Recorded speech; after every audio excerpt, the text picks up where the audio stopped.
ಅಲ್ಲ, ನಮ್ಮ ಮಾವ ಸಂಗಮೇಶ ಇಲ್ಲೇ ಬರ್ತೀನಿ, ಇಲ್ಲೇ ಕಾಯ್ತಿರು ಅಂತ ಹೇಳಿ ಹೋದವರು ಇನ್ನೂ ಬರ್ಲಿಲ್ವಲ್ಲ. ಏನಾದರೂ ಕೆಲಸ ಇರಬಹುದೇ? ಬರ್ತೀನಿ ಅಂತ ಹೇಳಿ ಮರೆತು ಬಿಟ್ಟಿರ್ಬೋದೆ. ಚೇಚಿ, ಮರೆಯಲು ಸಾಧ್ಯವೇ ಇಲ್ಲ. ಹಾಗಾದ್ರೆ ಸ್ವಲ್ಪ ಹೊತ್ತು ಇಲ್ಲೇ ಕಾದ್ರಾಯ್ತು.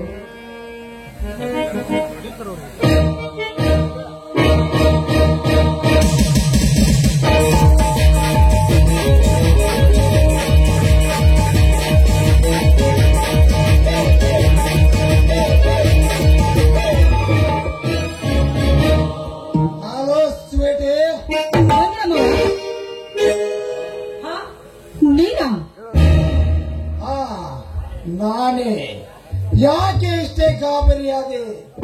ಅಯ್ಯೋ ಪಾಪ, ಯಾಕೆ ಇಷ್ಟೊಂದು ಹೆದರು ವೆಚ್ಚಕೋರಿ? ಈಗೀಗ ಮಾವ ಅಂತ ಕರೆದಿಲ್ಲ, ಎಲ್ಲಿ ಇನ್ನೊಂದು ಸರಿ ಕರೆ ನೋಡೋಣ ಮಾವ ಎಂದು. ಕನಸು ಕಾಣಬೇಡ. ನಾನು ಕರೆದಿದ್ದು ಕೆಸರಲ್ಲಿ ಬಿದ್ದಿದ್ದ ನಿನ್ನನ್ನಲ್ಲ. ನನ್ನ ಸಂಗಮೇಶ್ ಮಾವ ಬಂದಿರಬಹುದಂತ ಮಾವ ಅಂದೆ. ತಿರುಗಿ ನೋಡುವಷ್ಟರಲ್ಲಿ ನಿರ್ಲಜ್ಜ ಮನಸ್ಸಿನಲ್ಲಿ ನಿಂತಿರುವ ನಿನ್ನನ್ನು ನೋಡಿ ಗಾಬರಿಯಾದೆ. ಏನಂದೆ?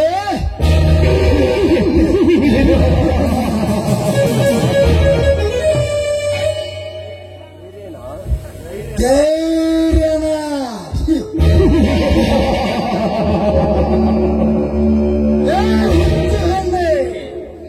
ಚೂಸಿಬಿ, ನಿನ್ನಂತ ಹೆಣ್ಣನ್ನು ಮುಟ್ಟಲು ಧೈರ್ಯ ಬೇಕಾ ನನಗೆ? ಹಠ ತಟ್ಟು ಎಷ್ಟೋ ಚಂದುಳ್ಳ ಕೆಲವರಿಗೆ ಘಟ ಸರ್ಪವಾಗಿ ಅವರ ಬಾಯಿನಲ್ಲಿ ಎಡೆ ಇಟ್ಟು ಮಡಿ ಮಾಡಿ ಬಿಸಾಡುವ ಈ ಪ್ರತಾಪನನ್ನು ಧೈರ್ಯ ಇದೆ ಅಂತ ಕೇಳ್ತೀಯ? ನಾನು ಮನಸ್ಸು ಮಾಡಿದರೆ ಹರಿಕ್ಷಣದಲ್ಲೇ ನಿನ್ನನ್ನು ಮೇಲನ ಮಾಡಿ ಬಿಸಾಕಿ ಬಿಡುತ್ತೇನೆ. ಆಗ ನೋಡು ನನ್ನ ಧೈರ್ಯವನ್ನು.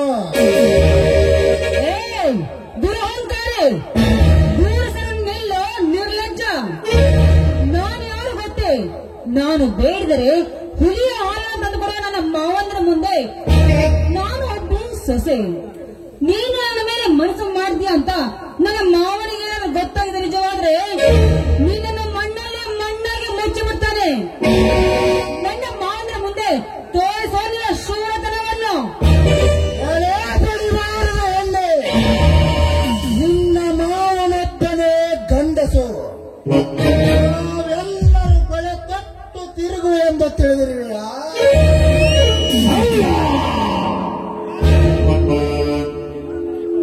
ನಿನ್ನ ಮಾವನೇ ಅಷ್ಟೇ ಅಲ್ಲ, ನಿನ್ನನ್ನು ಸೃಷ್ಟಿಸಿದ ಶಿವನೇ ಬಂದು ತಡೆದರು. ತಾಳುವಷ್ಟು ತಾಳ್ಮೆ ನನಗಿಲ್ಲ. ಬಾರಲೇ ಬಾ. ಎಲ್ಲವೋ ನೀಚ, ಹುಟ್ಟಿಸಿದ ಶಿವನನ್ನು ಅಲ್ಲಗಳೆಯುವ ನೀನನು ಮನುಷ್ಯನ ಅಥವಾ ಮನುಷ್ಯ ರೂಪದ ರಾಕ್ಷಸನು. ನಿಮ್ಮಂತ ಕಾಮಕಂದರೆ ಎಷ್ಟೋ ಹೆಣ್ಣ ಮಕ್ಕಳ ಜೀವನ ಹಾಳಾಗುತ್ತಿರುವುದು. ನೀನು ಕರ್ದಕ್ಷಿಣ ನಿನ್ನ ಕಾಮದಾಸಿ ತೀರಿಸಲು ನಾನೇನು ಸೋಳೆ ಅಲ್ಲ. ಮಾನವಂತರ ಮಗಳು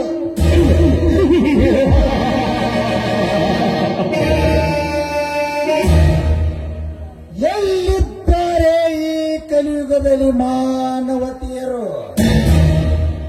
ಕೈಯಲ್ಲಿ ಪೂಜೆಯ ತಟ್ಟೆ ಹಿಡಿದುಕೊಂಡು ದೇವರಿಗೆ ಹೋಗುತ್ತೇನೆಂದು ಹೇಳಿ ನಿಂದ ತನ್ನ ಕಾಮದಾಹವನ್ನು ತೀರಿಸಿಕೊಂಡು ಬರುವ ಮಾನವತೆಯರು ಈ ಜಗದಲ್ಲಿ ತುಂಬಿ ತುಳುಕುತ್ತಿರುವಾಗ ನಾ ಮಹಾಘರತೆ ಎಂದು ಸೋಗು ಹಾಕಿ ತಿರುಗಿರುತ್ತಾರೆ ಈ ನಿನ್ನ ಹಾಳು ಸಮಾಜದಲ್ಲಿ. ಗಿರಿಜಾ, ದೊಡ್ಡ ಪುರಾಣಿಗಳ ತತ್ವ ನನಗೆ ಬೇಕಾಗಿಲ್ಲ. ಬಾ, ಬೇಗ ಬಾ. ನನ್ನ ತೋಳ ತಕ್ಕೆಯಲ್ಲಿ ಬಂದಿಗೆ ಉಣಿಸುವ ನಿನ್ನ ಪ್ರೇಮದ ಮಧುಪಾಕವನ್ನು.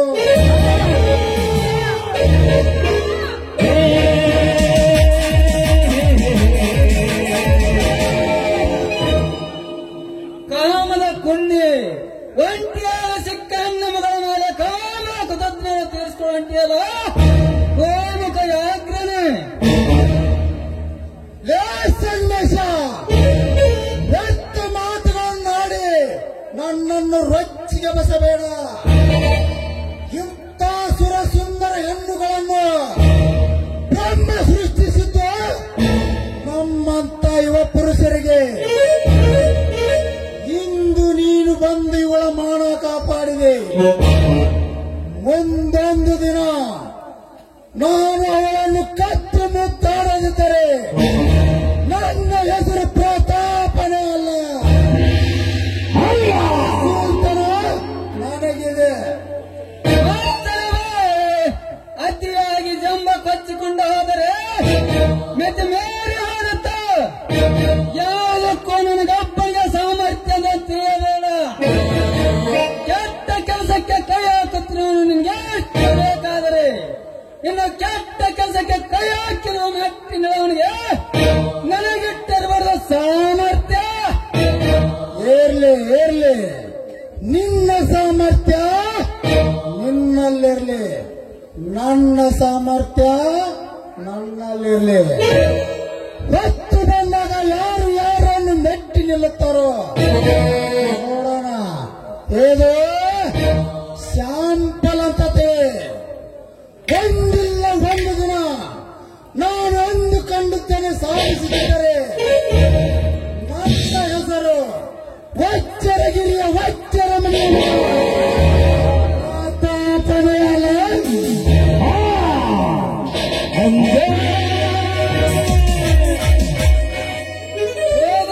ಉತ್ತರ ಕುಮಾರದ ವಂಶದ ಮದುವೆ ಹೋಗು.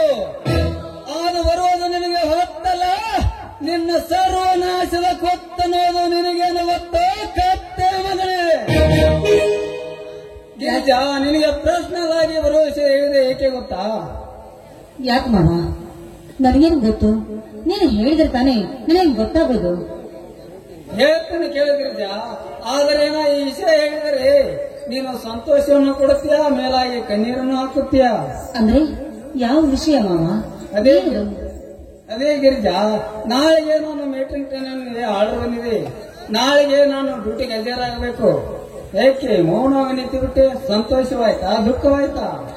ಏನಂತ ಹೇಳಿದೆ ಮಾವ? ಬೆಲ್ಲ ಮತ್ತು ಬೇವು ಕೊಟ್ಟು ತಿಂದ ಮೇಲೆ ಇದು ಸಿಹಿ ಇದೆಯೋ ಅಥವಾ ಕಹಿ ಇದೆಯೋ ಅಂತ ಕೇಳಿದ್ರೆ ನಾನು ಏನಂತ ಹೇಳಬೇಕು? ನೌಕರು ಸಿಕ್ಕ ಸಂತೋಷ ಒಂದು ಕಡೆಯಾದ್ರೆ ನಿಮ್ಮನ್ನು ಬಿಟ್ಟು ಇನ್ನೆಷ್ಟು ದಿನ ಇರಬೇಕು ಅನ್ನೋ ನೋವು ಕೂಡ ಇದೆ. ಬಹಳ ದಿನವೇನಲ್ಲ ಗಿರಿಜಾ, ಆದಷ್ಟು ಬೇಗನೆ ಟ್ರೈನಿಂಗ್ ಮುಗಿಸಿಕೊಂಡು ಬಂದ ತಕ್ಷಣ ನಿನ್ನ ಕೊರಳಿಗೆ ಕರಿಮಿನ ಸರ ಕಟ್ಟಿ ನನ್ನ ಒಡತಿಯಾಗಿ ಮಾಡಿಸಿಕೊಳ್ಳಬೇಕು ಅನ್ನೋದೇ ನನ್ನ ಉದ್ದೇಶ ಗಿರಿಜಾ. ಬಹಳಷ್ಟು ದಿನ ನಿನ್ನನ್ನು ಬಿಟ್ಟಿರಬೇಕಾದ್ರೆ ನನಗೂ ಬೇಸರ ಆಗುತ್ತದೆ. ಅದಕ್ಕೋಸ್ಕರ ಏನಾದ್ರೂ ಒಂದು ನೆನಪಿನ ಕಾಣಿಕೆ ಗೋಡು ಗಿರಿಜಾ. ನೆನಪಿನ ಕಾಣಿಕೆ ಅಂದ್ರೆ ಏನು ಕೊಡಬೇಕು ಮಾವ?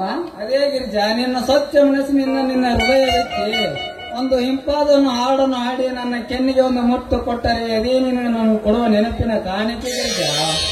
ಆಗಲಿ ಮಾವ, ನಿಮ್ಮ ಮಾತನ್ನು ಮೀರುವುದುಂಟೆ? ಬನ್ನಿ ಹೀಗೆ.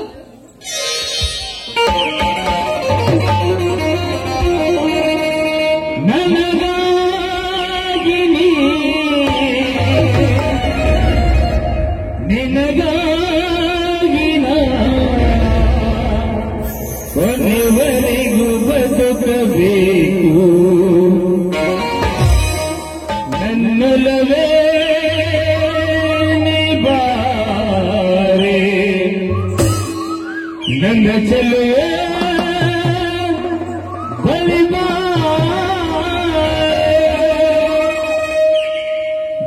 ಬಂದು ಸಿಹಿ ಮುತ್ತು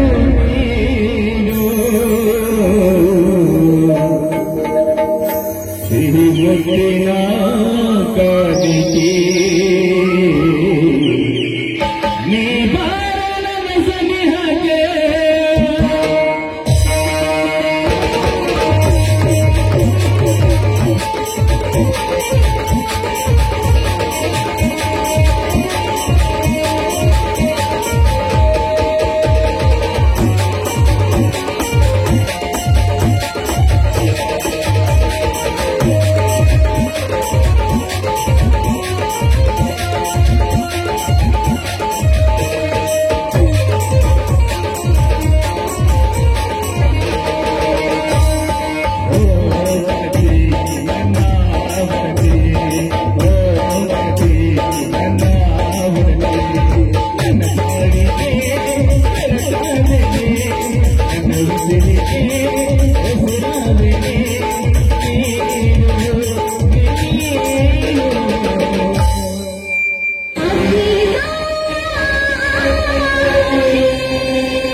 ನೀನಂದ್ರೆ ತುಂಬಾ ಇಷ್ಟ.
ಬೇಗ ಕೊಡುಗ್ರಿ ಮಳೆ ಬಂದಿತ್ತು. ಅಯ್ಯೋ ಮಾವ, ಇಲ್ಲಿ ಬೇಡ, ಅಲ್ಲಿ ಮರದ ಕೇಳಿ ಅಲ್ಲಿ ಕೊಡ್ತೀನಿ, ನಡೀರಿ ಹೋಗೋಣ.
ಏನಾಯ್ತು?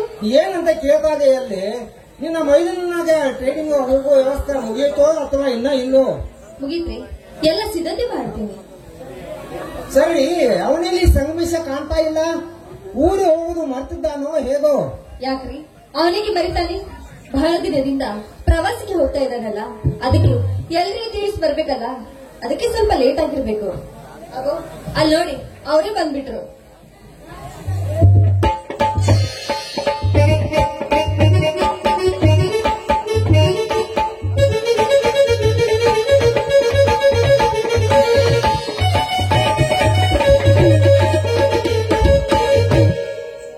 ಯಾಕಣ್ಣ ಈಗಂತೀಯ? ಹಗಲು ಕಷ್ಟಪಷ್ಟೇ ನನ್ನ ತಮ್ಮ ನೌಕರಿ ಸೇರಬೇಕು, ದೇಶ ಸೇವೆ ಮಾಡಬೇಕಂತ ಹೇಳಿ ನನ್ನ ಸೈನ್ಯ ಭರ್ತಿ ಮಾಡಿಸಿದೆ. ನಿನ್ನ ಆಸೆ ಪೂರೈಸಲು ಇಲ್ಲ ಅಂತೇನೆ ನನ್ನ. ಏನೋ ಬಹಳ ದಿನ ಬಿಟ್ಟು ನಿಮ್ನೆಲ್ಲರೂ ದೂರ ಹೋಗ್ಬೇಕಂತೇಳಿ ಮಾವನಿಗೆ ಭೇಟಿ ಆಗಲು ಅಷ್ಟೇ. ಮಾವನಿಗೆ ಭೇಟಿಯಾಗಲು ಹೋಗು ಭಗವಾನು. ಮಾವನ ಮಗಳ ಜೊತೆಯಲ್ಲೇ ಕರೆದುಕೊಂಡು ಬಂದಿದ್ದೀಯಲ್ಲ, ಯಾಕೆ ಅವಳನ್ನು ಮಿಲಿಟರಿಗೆ ಕರ್ಕೊಂಡು ಹೋಗಬೇಕಂತ ಮಾಡಿದ್ದೀಯೇನು? ಛೇ, ಹಾಗೇನಿಲ್ಲ ಮಾವ. ಸುಮ್ನೆ ಇವರು ಊರು ಹೊಟ್ಟಿದ್ರಲ್ಲ, ಅದಕ್ಕೆ ಕಳಿಸಿ ಹೋದಾಯ್ತು ಅಂತ ಬಂದೆ ಅಷ್ಟೇ. ಕಳಿಸಲು ಬರಲು ಬಂದೀಯಾ? ಕಳಿ ನೋಡಿ ಗೌರಿ, ಈಗಲೇ ಗಂಡ ಅವನ ಮೇಲೆ ಎಷ್ಟೊಂದು ಅಭಿಮಾನ. ಇಲ್ಲಿ ಬಿಡ್ರಿ, ಏನ್ ತಪ್ಪಾಯ್ತು? ತನ್ನ ಬಾವಿ ಪತಿ ಊರಿಗೆ ಹೋಗ್ತಾ ಇದ್ದಾನಲ್ಲ, ಅದಕ್ಕೆ ಅವಳಿಗೆ ಸ್ವಲ್ಪ ಅಳುಕು. ನಾನೇನು ಆ ಕಡೆನ ಹೋಗ್ತಾ ಇಲ್ಲ, ಏನೋ ಆದಷ್ಟಾಗ ಬಂದು ಬಿಡುತ್ತೇನೆ. ಆದರೆ ಅಣ್ಣ, ಏನಪ್ಪ ನಿನ್ನ ಮಾತು? ಅಣ್ಣ, ನನ್ನ ಮೇಲ್ಟಿದ್ದೇನೆ ನೋಡಿದ ತಕ್ಷಣ ನನ್ನನ್ನ ಯಾವ ಸೇಡಿಗೆ ಹಾಕ್ತಾರೋ ನನಗೆ ಗೊತ್ತಿಲ್ಲ. ನಾನು ಬಂದ ತಕ್ಷಣ ನನ್ನ ಮದುವೆ ಮಾಡಿಬಿಡಿ ಅಣ್ಣ. ಎಲ್ಲ ಕಳ್ಳ, ಇಷ್ಟು ನಿರ್ಭಯಗ ಮಾತನಾಡುತ್ತಿದ್ದೀಯಲ್ಲ, ಯಾಕೆ ನಿನ್ನ ಮದುವೆ ಮಾಡಲಿ ಎಂದು ತಿಳಿದಿರುವಿಯಾ? ನೀನು ಊರಿಗೆ ಬಂದ ಕೂಡಲೇ ನಿಮ್ಮಿಬ್ಬರ ಮದುವೆಗೆ ತಯಾರಿ ನಾನು ಮಾಡುತ್ತೇನೆ. ನೀನೇನು ಭಯ ಪಡಬೇಡ. ಅನುಮಾನ ಅಲ್ಲ ರೀ, ಇದು ಆತುರ ಅಲ್ಲೇ ಬೈತೀರಾ? ಹೌದು, ಅದು ಅಲ್ಲ ಅತ್ತಿಗೆ, ಆತುರ ಅಲ್ಲ, ಆತುರಕ ಕಾರಣವಿದೆ. ಹೋಗ್ಲಿ ಬಿಡಿ, ನಡೀರಿ ಹೋಗೋಣ. ಅದೇನು ಹೇಳುವಂತೆ ಮೊದಲು ಮನೆಗೆ ಹೋಗಿ ಊಟ ಮಾಡೋಣ. ಆಮೇಲೆ ನಿನ್ನ ಟ್ರೈನ್ ಹತ್ತಿಸಿ ಬರುತ್ತೇವೆ. ನಾವು ಊಟ ಮಾಡೋದು ಇದೇ ಇದೆ. ಈ ಶುಭ ಸಂದರ್ಭದಲ್ಲಿ ಒಂದು ಹಾಡನ್ನು ಹಾಡಿ ನಗುನಗುತ್ತ ನನ್ನನ್ನು ಕಳಿಸಿಕೊಟ್ಟರೆ ಇದೇ ಸಂತೋಷದಲ್ಲಿ ನಾನು ಮುನ್ನಡೆಯುತ್ತೇನೆ ಅಣ್ಣ. ಪ್ಲೀಸ್ ಒಂದೇ ಒಂದು ಹಾಡು ಹಾಡಣ್ಣ. ಆಯ್ತಪ್ಪ, ನಿನ್ನ ಸಂತೋಷವೇ ನಮ್ಮೆಲ್ಲರ ಸಂತೋಷ. ಏನಂತೆ ಗೌರಿ? ಆಯ್ತು, ನಿಮ್ಮಿಬ್ಬರ ಸಂತೋಷವೇ ನಮ್ಮ ಸಂತೋಷ ಅಲ್ವೇ ಗಿರೀಶ? ಹೌದಕ್ಕ, ಈ ಸಂತೋಷ ಸದಾಕಾಲ ಹೀಗೆ ಇರಲಿ. ಬನ್ನಿ ಎಲ್ಲರೂ ಸೇರಿ ಇದೇ ಸಂತೋಷಕ್ಕೆ ಹಾಡೋಣ.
ತಾಯಿ. ಈ ನಿನ್ನ ದಯದಿಂದ ನಮ್ಮ ಬಾಳು ಬಂಗಾರ ಆಗುವುದರಲ್ಲಿ ಸಂಶಯವೇ ಇಲ್ಲ. ನನ್ನ ತಮ್ಮ ಸಂಗಮೇಶ ದೇಶ ಕಾಯಲು ಸೈನಿಕನಾಗಿ ಹೊರಟ. ಹೇ ಮಾತೆ, ಆ ನನ್ನ ತಮ್ಮನನ್ನು ಕಣ್ಣಲ್ಲಿ ಕಣ್ಣಿಟ್ಟು ಕಾಪಾಡು ತಾಯಿ, ಕಾಪಾಡು.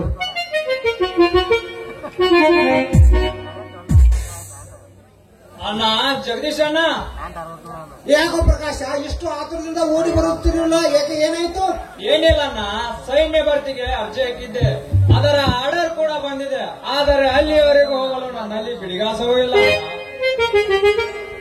ಏನು ಪ್ರಕಾಶ, ದೇಶ ಕಾಯಲು ಹೋಗಲು ನಿನ್ನ ಹತ್ತಿರ ಹಣವಿಲ್ಲವೇನೋ? ನಾನಿದ್ದೇನೆ, ನೀನೇನು ತಲೆ ಕೆಡಿಸಿಕೊಳ್ಳಬೇಡ. ಬೇಡಣ್ಣ ಬೇಡ. ನಾನು ನೌಕರಿಗೆ ಹೋದರೆ ನನ್ನ ತಂದೆ ತಾಯಿಗಳನ್ನು ನೋಡಿಕೊಳ್ಳುವರು ಯಾರು? ಅದು ಅಲ್ಲದೆ ಕಣ್ಣು ಕಾಣದ ತಂದೆ ತಾಯಿಯರ ಸೇವೆ ಮಾಡುವುದನ್ನು ಬಿಟ್ಟು ದೇಶ ಸೇವೆ ಮಾಡುವುದರಲ್ಲಿ ಏನಿದೆ ಅಣ್ಣ ಅದರಲ್ಲಿ ಅರ್ಥ? ಪ್ರಕಾಶ, ನಮ್ಮಂತ ಬಡವರು ಭಾರತ ಮಾತೆಯ ಸೇವೆ ಮಾಡದಿದ್ದರೆ ಮತ್ತಾರಪ್ಪ ಮಾಡುತ್ತಾರೆ? ನಮ್ಮ ದೇಶದ ರಾಜಕಾರಣಿಗಳು ಮಾರುತ್ತ ಭಾಷಣ ಬಿದ್ದು ಭಾರತ ಮಾತೆಯನ್ನು ಹಾಗೆ ರಕ್ಷಿಸುತ್ತೇನೆ, ಹೀಗೆ ರಕ್ಷಿಸುತ್ತೇನೆ ಅಂತ ಹೇಳಿ ಘೋಷವಾಗಿ ಭಾಷಣ ಬಿಗಿಯುತ್ತಾರೆ ಹೊರತು ಒಬ್ಬ ಶ್ರೀಮಂತನ ಮಕ್ಕಳು ಮಿಲಿಟರಿಗೆ ಕಳಿಸಿದ್ದಾರೆ. ನೀನೇ ಹೇಳಿ ನೋಡೋಣ. ತಮ್ಮ ಮಕ್ಕಳು ತಮ್ಮಂತೆ ರಾಜಕಾರಣಿಗಳಾಗಿ ಕೋಟ್ಯಾಂತರ ರೂಪಾಯಿ ಕೊಳ್ಳೆ ಹೊಡೆಯಬೇಕೆನ್ನುವುದೇ ಈಗಿನ ರಾಜಕಾರಣಿಗಳ ಆಸೆ. ಅಣ್ಣ, ನಿನ್ನ ರೋಷದ ಮಾತುಗಳನ್ನು ಕೇಳಿ ಹೇಳಿಯಾಗಿರೋ ಈ ನನ್ನ ಹೃದಯ ಸಿಡಿದು ಜ್ವಾಲಾಗುತ್ತಿದೆ ಅಣ್ಣ, ಜ್ವಾಲಾಗುತ್ತಿದೆ. ನನ್ನ ತಂದೆ ತಾಯಿಗಳನ್ನು ಕಾಪಾಡುವ ಭಾರ ನಿನ್ನದು. ಪ್ರಕಾಶ, ದೇವರಿದ್ದಾನೆ. ನಿನ್ನಂತೆ ನಮ್ಮ ಊರಿನಲ್ಲಿ ಎಷ್ಟೋ ಸೈನ್ಯ ಭರ್ತಿ ಪಡೆದಿದ್ದಾರೆ. ಅಂತ ಮಕ್ಕಳನ್ನು ಕಳಿಸಿಕೊಟ್ಟಿಲ್ಲವೇ? ಭಾರತ ಮಾತೆಯ ಸೇವೆಗೆ ತಮ್ಮ ಮಕ್ಕಳನ್ನು ಕಳಿಸಿಕೊಟ್ಟಿಲ್ಲವೇ? ನೀನೇನು ಚಿಂತೆ ಮಾಡಬೇಡ. ಇವತ್ತೇ ನನ್ನ ತಮ್ಮ ಸಂಗಮೇಶ ಮಿಲಿಟರಿಗೆ ಹೋಗಿದ್ದಾನೆ. ಅವನ ಜೊತೆ ನಿನ್ನನ್ನು ಕಳಿಸುತ್ತೇನೆ. ನೀನೇನು ಭಯ ಪಡಬೇಡ. ಅದರ ವ್ಯವಸ್ಥೆ ಅಲ್ಲ ನಾನು ಮಾಡುತ್ತೇನೆ. ಅಣ್ಣ, ನೀನು ಮನುಷ್ಯನಲ್ಲ, ನಿಜವಾಗಿಯೂ ಜಗದೊಡೆಯ ಜಗದೀಶಣ್ಣ. ಸೈನ್ಯದಲ್ಲಿ ಭರ್ತಿ ಪಡೆದು